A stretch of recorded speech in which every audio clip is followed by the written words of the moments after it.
through the course of your coaching career, what have you seen that freshmen have that gives them the ability to be a difference maker their freshman year?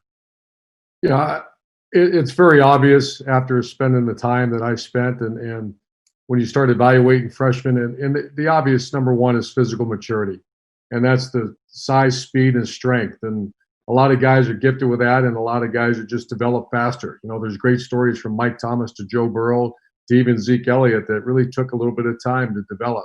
But physical maturity is number one. Obviously, you can't even go to 2 or 3 without the physical maturity. Number 2 is physical toughness, and that's the ability to understand pain versus injury, because what they're getting ready to step into is far more difficult than high school, and quite honestly, far more painful. And I'm not just talking about the hits on the field. I'm talking about the training that they're getting ready to go through. Number 3 is mental toughness, and that's how you handle your teammates, how you handle media, fans, and your coaches. And if for example, you have to have thick skin. It's going to be a very rugged environment for people, especially in big-time programs. And that means teammates you're going to go in and try to steal someone's job. A lot of times I've seen them, they just can't handle that within the team. The obvious is the media and the fans. I mean, they can be ruthless to you. And then how do they handle coaches who are, they're not high school coaches anymore, they're college coaches. And then I asked Adam to put on the bottom there, the things that determine this, there's 2 of them.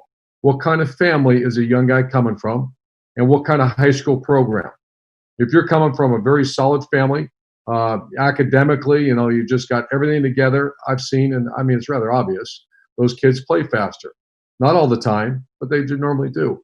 But here's the one, the guys that come from modern day, the guys that come from the great, Nick Bosa was the most physically ready player that I've had as a freshman. And he came from St. Thomas Aquinas. That's basically a college program. They understand time management. They understand personal responsibility, work ethic, respect the game. When you recruit a guy from a bad program, I would always tell our coaches, get ready. That's going to take a year. That's going to take them a year how to clean up the locker room, how to make sure they go to class on time, how to get the proper sleep, hydration, nutrition, understand the value of the playbook. If they come from a bad program, and that's why very rarely, you'd have to really convince me to take a guy from and when I say bad program, I mean a bad one.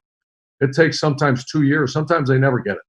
And at Ohio State's of the world, you don't have time for that. So you take a kid, if it's all equal, you take them from that legit program, because then the transformation to college will be relatively minimal. But physical maturity, physical toughness, and mental toughness. For the best access, perspective, and personalities in all of sports, follow us at Fox Sports on Twitter, Facebook, Instagram, and YouTube. Hey, thanks for watching. If you enjoy that clip, make sure you click subscribe somewhere down here.